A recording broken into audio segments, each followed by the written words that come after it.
I don't want you here, Leah. You embarrass me. My father's words slammed into my chest like a punch, right in front of over 100 people at his retirement dinner. I froze, wine glass still in hand, heart pounding. My own father had just kicked me out in front of his colleagues, friends, and our entire extended family. Everyone went silent for a moment. Then came the smirks, the whispers, the smug looks. I was the joke of the night. If you've ever been underestimated or humiliated, this story will hit you hard. Make sure to like, share, and subscribe, because what happens next will leave you speechless.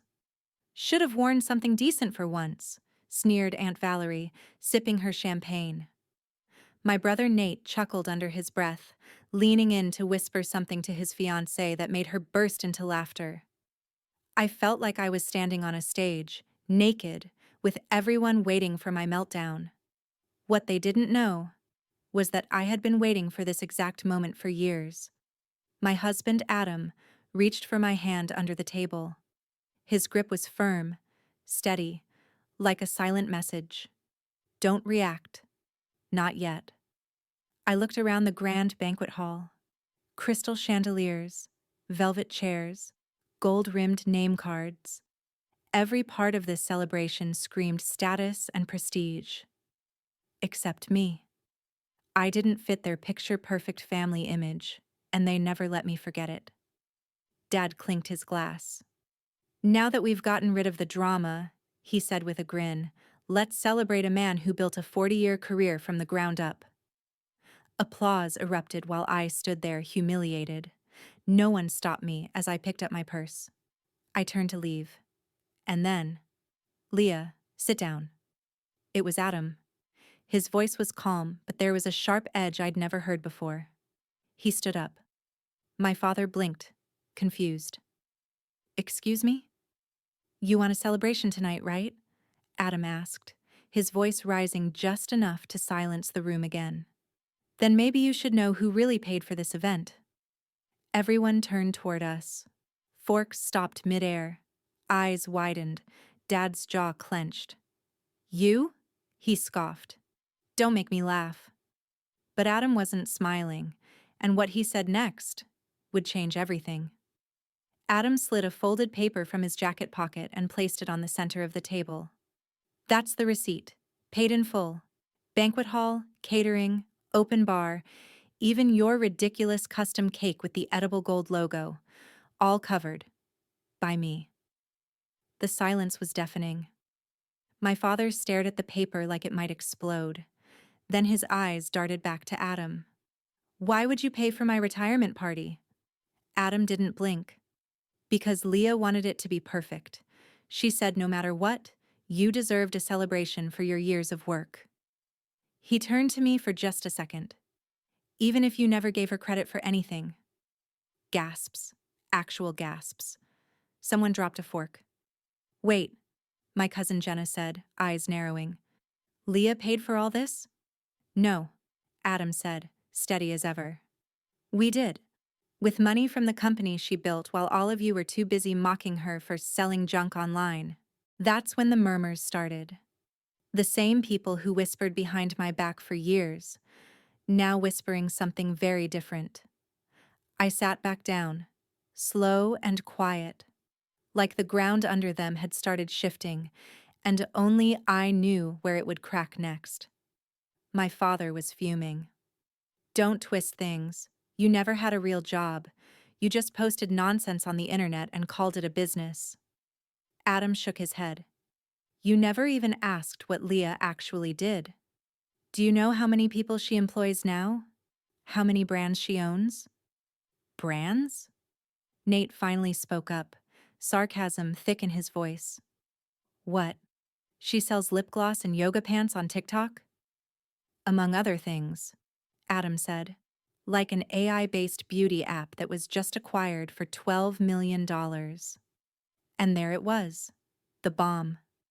Faces turned pale. Phones were pulled out. Suddenly, my name was being Googled by the same people who used to call me a failure. The logo of my company showed up on the screen of Aunt Valerie's iPhone. Her hand trembled slightly as she read the headline: Underdog CEO breaks into tech with surprise acquisition deal. But the best part? That was just the beginning. Because there was something none of them knew. Not even Adam. Something that would make their jaws drop again. And this time, for good. I stood up slowly, my legs surprisingly steady. All eyes were on me now. Not with pity, but confusion and fear. There's something else, I said, my voice calm, but every word slicing through the tension like a knife. You all laughed when I left college early. You said I was wasting my life. You called me a disgrace, a disappointment, and even said Adam only married me because he felt sorry for me. I looked straight at my father.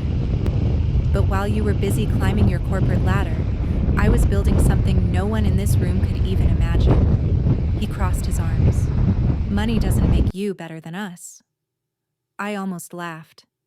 This isn't about money, it's about value. And here's what you don't know. That app everyone's talking about? It wasn't even my biggest project. People leaned in. One of Dad's old coworkers whispered, "She's bluffing." I smiled. I also invested in a health tech startup 3 years ago, I continued.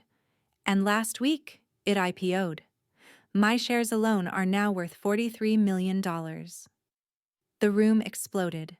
Shouts, gasps. A few people actually stood up to get a better look at me, as if I'd changed shape right before their eyes. Nate choked on his drink. What? You? No way. Check it, I said, and Adam held up his phone. A headline from Bloomberg: Silent investor in Health Revo now one of the youngest female millionaires in the country. My photo, front and center. You want to talk about real jobs? I asked, turning to the relatives who once mocked my online business. I run 3 companies. I consult for Fortune 500 brands, and I own a 17,000 square foot home you all thought was just a rental. Dad sat down slowly, looking like someone had pulled the earth from under him. His hands were shaking. And just so you all know, I added, that junk online? It's funding scholarships for girls who were told they'd never be enough, just like me. There was a beat of silence. Then Aunt Valerie stood up. Leah, sweetheart, we were just... Fake, I interrupted, staring her down. Every single one of you.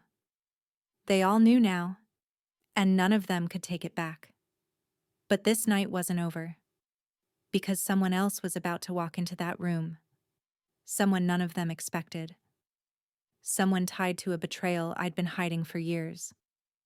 The doors to the banquet hall swung open with a loud creak, so loud it turned every head in the room.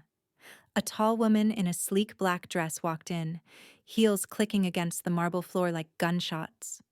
Her presence was electric, and her eyes locked directly on my father.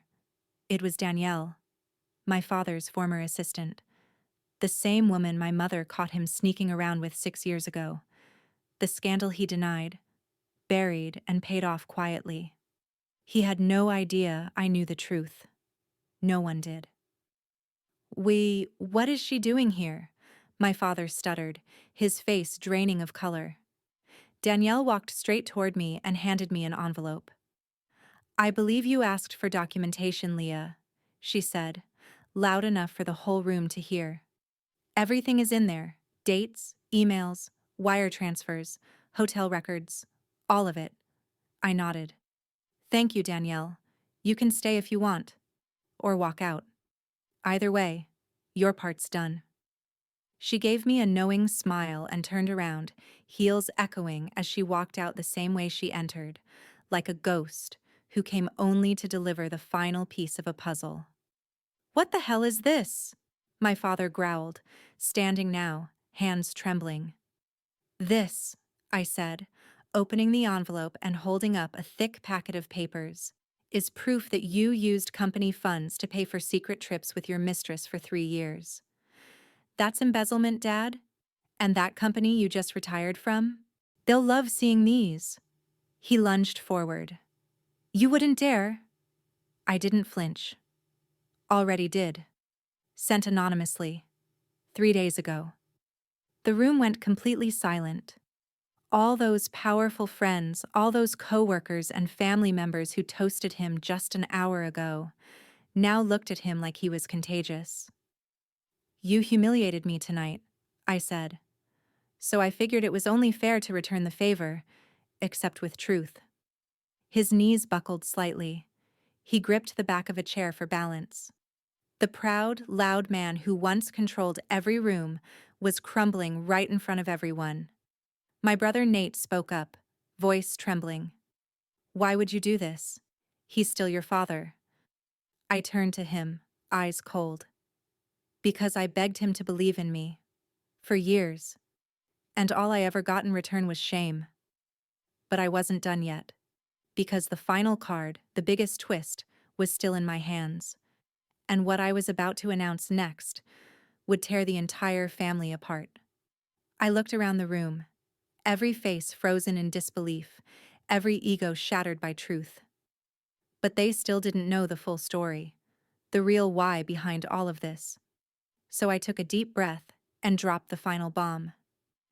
I'm buying the house, I said. Confusion rippled through the room. What house? Someone asked. Our family estate, I answered. The one Dad's retiring in. The one he bragged about keeping in the family forever. The truth is, he's broke.